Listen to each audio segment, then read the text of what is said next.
said, I'm Kayla. I'm majoring in chemistry, but I did not really want to do a research project in chemistry. I chose NIL specifically because it's been a hot topic lately among college athletes. I'm a big sports watcher, so whenever I'm watching TV, I see commercials. Athletes are always signing brands or deals with businesses or brands.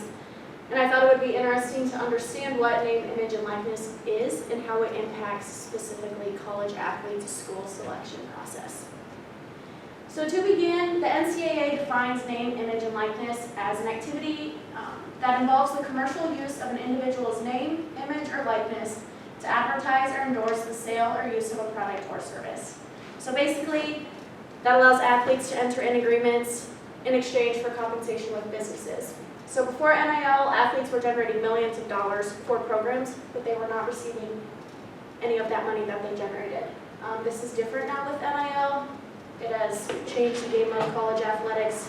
Student athletes' decision-making process may be swayed by the number of deals they have or the amount of money that they can generate. In just the past few years of NIL being allowed in college athletics, the NCAA has been challenged on where they stand. So the NCAA, or the National Collegiate Athletic Association, was first founded in 1905. The basic principle of college athletics was to combine college athletes to a higher education, so once they finish their program, they can go out with their degree. They were mostly founded on the status of amateur, which means that the money would not compromise their academic integrity. Over the years, the NCAA has been challenged with student athletes generating revenue off of their name, image, and likeness. And going forward, I will refer to that as NIL. So how we got to where we are today, a little road to NIL. So first, if we go all the way back to 1948, the Sanity Code was what first allowed student athletes to just receive tuition-based scholarships. Fast forward a few years, in 1956 was when athletes were first allowed to receive scholarships based on their athletic ability. Within the past 25 years or so, a lot of court cases have come about suing the NCAA. So first, in 2004, we have Bloom versus NCAA. This was when Jerry Bloom, he was a professional skier, and he went to participate in the Olympics, which drew him a lot of popularity. When he came back, a lot of brands and businesses were asking to sign endorsements and sponsorships with him. The NCAA did not allow that at that time because they did not remain amateur status, since they would be making money. Bloom sued the NCAA, saying it was his right to have these endorsements since it was helping him in his professional skiing career. The court ruled with the NCAA, saying you needed to stop all these endorsements in order to be eligible to play football for Colorado Boulder. So Jerry Bloom stopped his deals in order to be eligible to play football in the football season. Within the next 10 or so years, a bunch of student athletes began to experience the same problem of the NCAA using their name and image against them, since they couldn't generate any money. The cases were fighting the fact that the NCAA was financially benefiting from the NIL of the student athletes by violating the antitrust laws.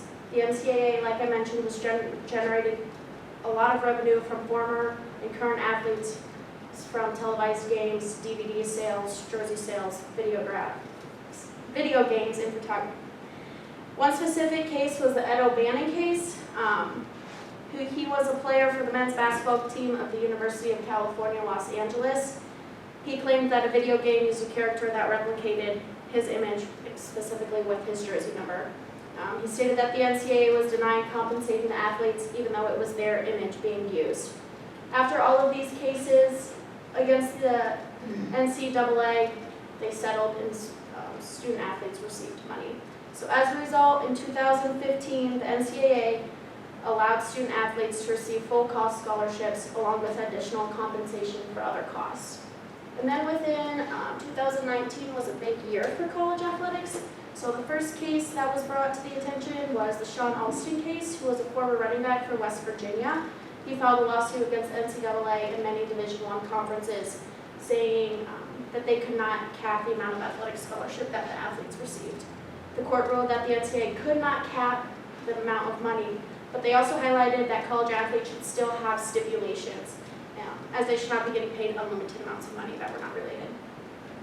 So this forced the NCAA to start looking into what was allowed for college athletes to generate money. In 2019, also, the Fair Pay to Play Act was California's big act that they were going to pass. This basically was going to allow student athletes to make money starting in 2023. So they started in 2019, but it wasn't going to go in effect until 2023. Before that could happen, in 2021, the NCAA put a working group together that composed of athletic directors, head department chairs, and they even pulled in people from legislation to help them form a policy of where they stood concerning NIL. They did not come up with a permanent policy, but they came up with an interim policy which did allow student athletes to start generating money off of their NIL. And then from my research and literature review, there are many types of name, image, and likeness compensation, but the three main ones that I found were common themes throughout all of my papers were endorsements, sponsorships, or collectives. Endorsements and sponsorships are kind of similar to each other, but they are a little different. So endorsements are when a business pays an athlete to market their product. An example of this would be Caitlin Clark signing a deal with Gatorade, allowing her, where she could be a prominent partner with the company. And then athletes can also participate in sponsorships. In this case, a business reaches out to an organization to advertise its product. So the Nebraska Cornhuskers are often sponsored by Adidas. You see a lot of Adidas logos on their jerseys, athletic wear that they wear. And then Dylan Raiola just recently signed a huge deal with Adidas, which allows him to represent the three stripes of Adidas both on and off the field. And then collectives have recently become more popular within the last few years.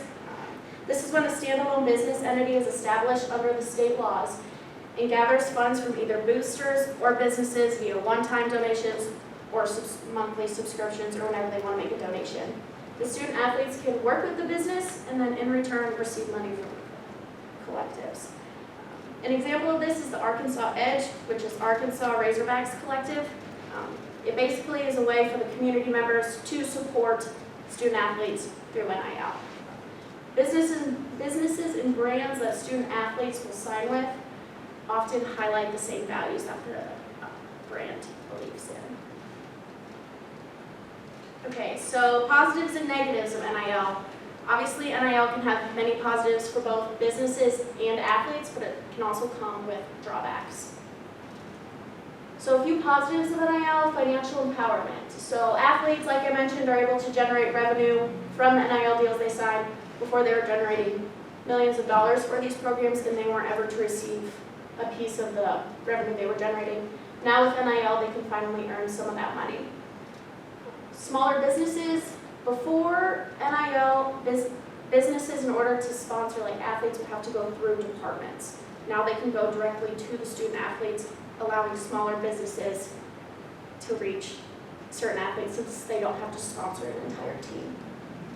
And then long-term relationships, when you enter into these deals, it can often open doors for future job opportunities. You're working with these businesses, already getting to know them, which can open the door down the road once you finish your college degree and are looking for a job. Okay, so even though it comes with many positives, NIL obviously can come with many negatives also. The first one being team dynamics. It can affect the dynamic if only certain athletes are having NIL deals. Might create some tension or jealousy among student athletes that are there.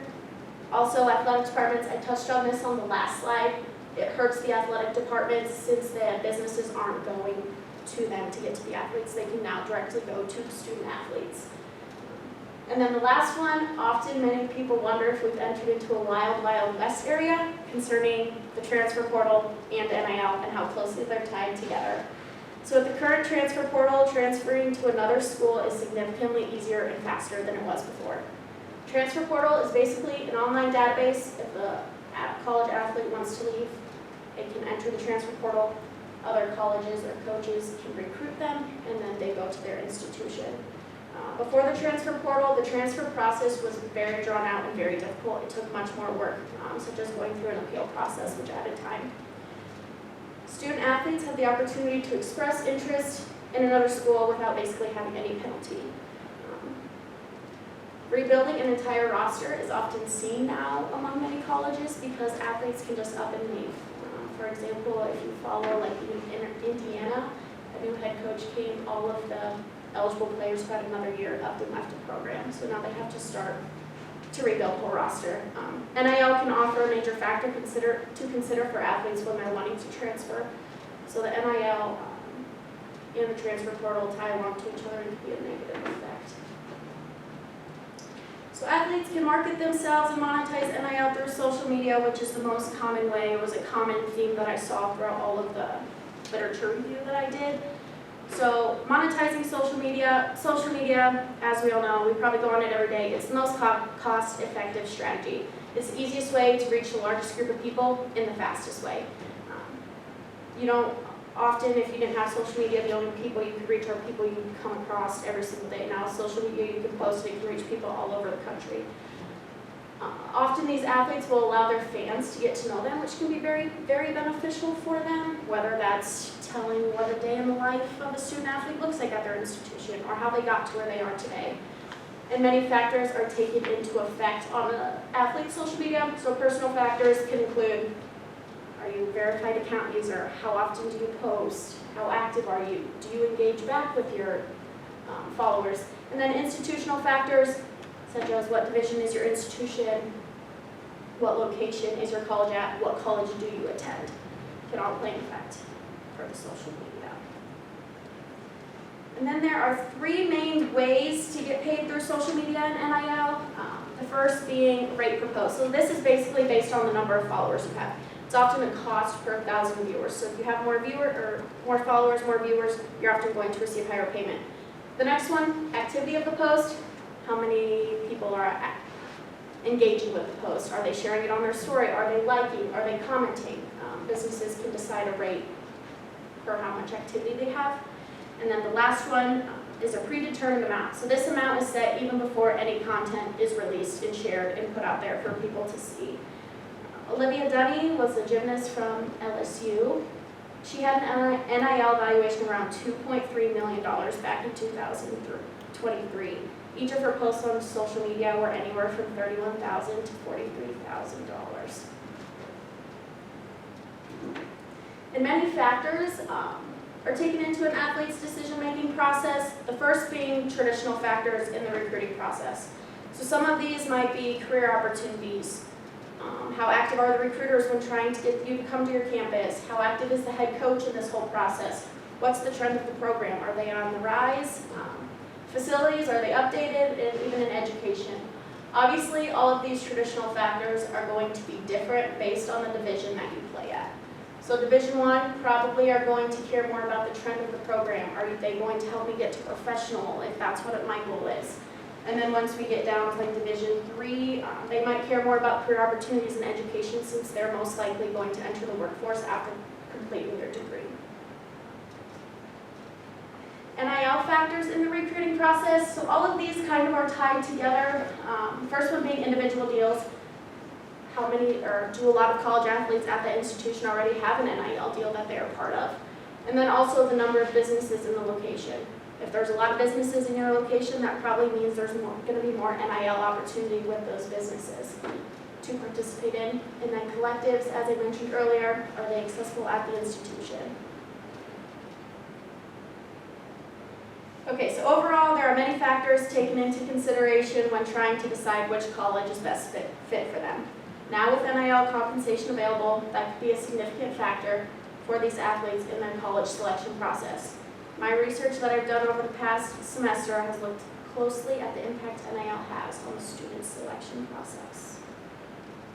So for my research questions and hypothesis, my first one was, is there a relationship between the amount of NIL compensation and the influence on college decision? I predicted that there would be a direct relationship, meaning the more NIL deals an athlete has, the more impact it's going to have on their school selection. The next one, is there a difference in the impact of NIL on college choice between male and females? I predicted males would significantly have more impact than females would. My third one, is there a difference in the impact of NIL on college choice among different sports? I predicted there would be an impact, and I said that men's football and basketball might have the greatest impact compared to the other sports. And then my last one, is there a difference in the impact of NIL on college choice among the different divisions? I highlighted that Division I athletes' school decisions will be impacted more than Division II, III, and NAIA. So the first step of my research process was selecting the schools. So I selected schools from Division I, Division II, Division III, and NAIA. First process was to separate them all between the divisions. And then I generated them in alphabetical order, selected one, skipped two, selected another one, so on and so forth until they were all done. And I did that with each of the divisions. So once the participating schools were selected, I then had to go through all of the schools, find the email to all the athletic directors, send emails to them, and then once I received consent from the athletic directors, I emailed the link to the athletic directors, and then they were the ones that forwarded it on to the athletes at their institution. And then once the athletes consent to participate, they completed the survey, the results were sent back to me, and then I analyzed the data. So the instrument I used was an online survey. It was composed of multiple choice questions, fill in the blank, ranking questions. The ranking questions were based on the 5-point scale, with 1 did not impact my decision at all, 5 completely made my decision. And then the first section that I did were basic demographic questions, and then the second section was specifically the impact of NIL on their decision. Some of the questions included, like, what institution do you attend? What's your athletic classification? What sport do you play? Just simple questions like that, just so when it came to analyzing data, I could see the comparisons or trends between them.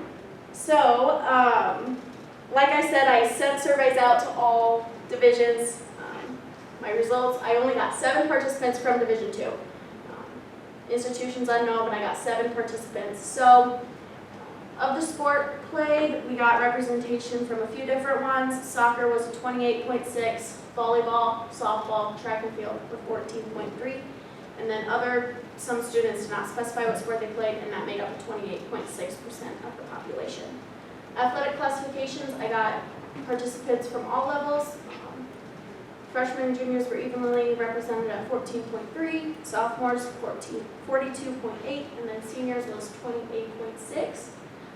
The gender of sport played, males did not have as many participants as females did. Females had 71.4, while males had a 28.6. And then obviously, like I mentioned, I only got Division II, so 100%. These statistics are not seen across the board since I have such a small sample size and only from Division II. So from the participation that I had, the number of NIL deals, so 57.1 said they had 1 NIL deal, 42.9 did not specify, so I can't conclude if they had 0 or if they had more than 1. Of all the people that signed NIL deals, they were all with apparel or footwear. And the activities required for these athletes, some of them at 14.3 had to wear the brand apparel that they were signed with, or they had to make a social media post.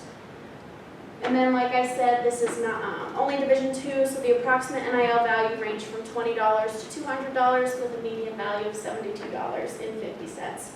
And all of them received money as their NIL compensation form. That was either a set amount, like this is how much you get paid, or it was based on the percent of sales. So once they had a sale, they got a certain percent. Again, due to only receiving responses from Division II, the amounts are lower and not evenly as distributed. So the last section of my survey, athletes were surveyed on the impact NIL had to attend their current school, transfer to another school if that was applicable to them, and then continuously play at the college level. Again, 1 did not impact my decision at all, while 5 completely made my decision. As we can see, all of these numbers are towards the one end, which means a lot of these athletes, NIL did not impact their decision on any to attend the current school, transfer, or continuously play at their college. So back to my research questions. The first one was looking at the relationship between NIL and the influence on college decision. The Pearson correlation, after running that test, gave me a p-value of 0.055, which did not show enough significance. Since our value we wanted a p-value close to 0.05. Our p-value is close to that, just not enough to show significance. We did have some correlation, just not enough. The second one, is there a difference in the impact of NIL between male and female? For this one, we ran an independent t-test, came back with a value of 0.513, which again does not show there's a significant difference between males and females.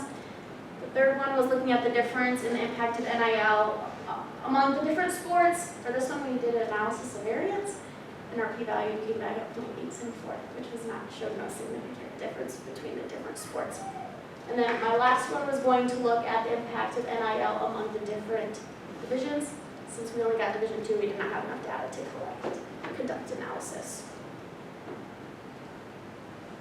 So for my hypothesis, given the statistics from all the tests we ran and the p-values, there was not enough data and research to support any of my hypothesis. For the fourth one, there wasn't even data to collect that would support or contradict, since we only got Division 2 and we had a small sample size. So overall, from my study, the NIL does not seem to have a huge impact on athletes' decision-making process, specifically at Division 2 levels. Those were the only athletes I surveyed, and none of the results came back that the NIL was a huge impact for them. But of the student athletes that I did survey, most common companies were apparel and footwear. All of those that did have an NIL deal signed with apparel or footwear. And then most athletes received money as their form of compensation, whether that was a set amount or percent. So some of the other options were like merchandise or discounts with the brands or companies that we were working with, but all of them received money in return. And NIL is also still a very sensitive topic. It's talking about how much money you're making.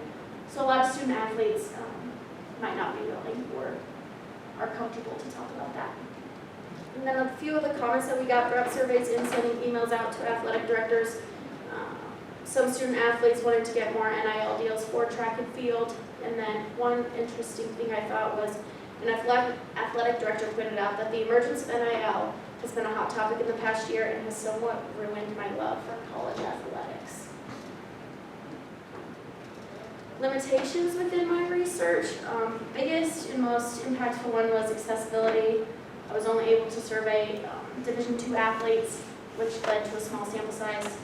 Athletes from only certain sports completed the survey. So for example, like basketball or football did not complete the survey, which could have impacted the percents or how impactful NIL was for them. Reaching the athletic directors was another limitation. I sent out multiple emails for all the divisions. In Division 1 was very hard to reach. They just had a lot going on, and the ones that replied with no said that athletes at their school, they don't receive surveys from outside schools just because it can be overwhelming for their athletes and can play an effect on them. And then Division 3 and NAIA said NIL was not a major factor at their institution for their athletes. Time was also another limitation. We could have maybe started the research process earlier to help get response, but mainly the problem was trying to get to the athletic directors in order to have their athletes participate. So for my future research, if I were to do this whole process again, I would contact the athletes directly. Whether that's through social media, Instagram, Facebook, Twitter, any of that, or emailing them. It would just eliminate the obstacle of having to get through the athletic directors and then send it out to the email, or athletes. Athletes might be more also willing to participate if I were to reach out to them directly, because then it's not associated with their institution, which would be very interesting, and they might be more willing to participate that way. Also, gaining feedback from the schools, even if those schools don't have NIL. So some of the Division 3 athletic directors that responded to me said that their athletes don't participate in NIL, but at that level, some of the athletes might sign with a local business, and the athletic directors might not even know that they have these NIL deals. So just reaching out to them and seeing if NIL was impactful at their level. And then lastly, to focus on the relationship between the impact of NIL and school selection. Even from the small sample size I had, there was correlation between the impact of NIL and school selection with my sample size of 7. And now, does anybody have any questions? So many questions. Kayla, I assume, based on what you've said, that this information is not publicly available anywhere about what athletes are getting, what agreements, and how much they're getting paid for what. It's not available publicly? Certain athletes, yes, their deals are open to the public. Okay. And then what creates that openness? it's on like, it's like an On3 website, I think is what a lot of like NIL deals are shown through these. It's like if you Google like how many NIL deals does like Dylan Rayola say, it is open to the public. Okay. And if you'll indulge me, I have one more question. Yeah. It's kind of random. In your research with the university, did you find anything about Ernie Chambers, the senator from Nebraska? He was advocating for student athlete pay like back in the 80s, and I think that he was one of the first ones in the nation to do so. Did you see or find anything about Ernie in your research? I did not. No. I didn't see Okay. no, his name come up in any of my research No articles. worries. A lot of them were within the past like 5 to 10 years. Okay. Like specifically with how NIL, the interim policy, Okay. and how that is. Okay. Maybe in fact, yeah. I also have 2 questions. Okay. That's really interesting. I don't know anything about NIL, so are there parameters typically around NIL, like length of access that like a company would have, like a sponsor would have to like NIL for a particular athlete? Or is there like an expiration date on, like, say a student is no longer a college athlete? Like, does that just transition into like, if they're still playing professionally, then it would be a different kind of sponsorship, or if they're not playing anymore, like what happens there? Yeah, I would say, I think that's between like the athlete and the company. I know like the NCAA sets a whole parameter of like policies around the NIL for the athletes, but then when it comes down to it, a lot of states have different rules, if that makes sense. Totally. So I think it depends on what the athlete decides. Cool. Cool. And then my other question was, do you think it'll be a harder population to access like and get answers to from a survey if they're used to being compensated? Because like with their NIL, it's like their time is very valuable, Yeah. and they're pretty busy as athletes. Yeah, I think a lot of it would come down to, yeah, the time, like, do they even want to participate in this study, you know, like, what's in it for them type of thing. So yeah, I think it would bring a challenge to transfers. I have one more if you'll. Okay. Nobody else has one. In your informed reading now, what do you think? Do you have any ideas of what you think will happen to college sports the longer NIL goes on? I think there has to be some like stipulations. I think NIL has greatly impacted, or like transfer portal has greatly impacted NIL. I think there's very like, close ties, or there can be close ties. I feel like there's got to be some regulation as to like big companies, how many like an athlete can sign with them, and then like when it comes to like smaller, more localized companies, like find a balance. Yeah. But I think it becomes difficult like when you transfer to another school and what that looks like. And yeah, it'll be interesting to see how NIL plays out within the next 5 years, especially how popular it's become within even the past 2 years, how much it has changed. Well, thank you for that answer, and thank you for letting me ask so many questions. Yeah. Throughout your process, I'm sure you might have run into revenue sharing and the potential for that to come about where colleges and universities are going to be able to directly pay their student athletes. Do you think that would lessen or slow down NIL's effect on college athletics? I think it would lessen the effect of NIL just because if a student athlete is going to get paid, or like you said, like shared revenue from their university, they might look into that more. But I also think then like the bigger companies have the means to be able to supply bigger deals to their student athletes.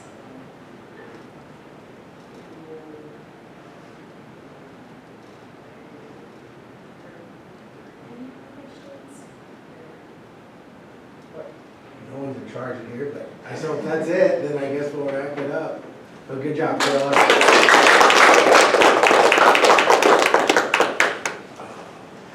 guess I'm supposed to present you with your cords. They're not aware. There you go, congratulations. Good job. And here's a little gift from me for putting up with me throughout the process. Thank you. Congratulations. Nice.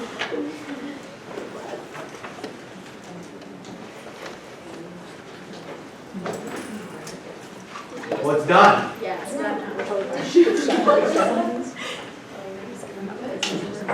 Nope. Do you want a picture? Like, do a picture?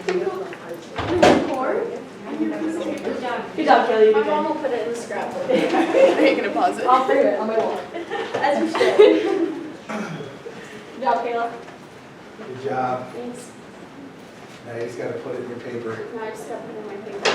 Yeah. I did Lauren say those division ones were hard to do? Yeah, she said there, yeah, there was just some, yeah, compliance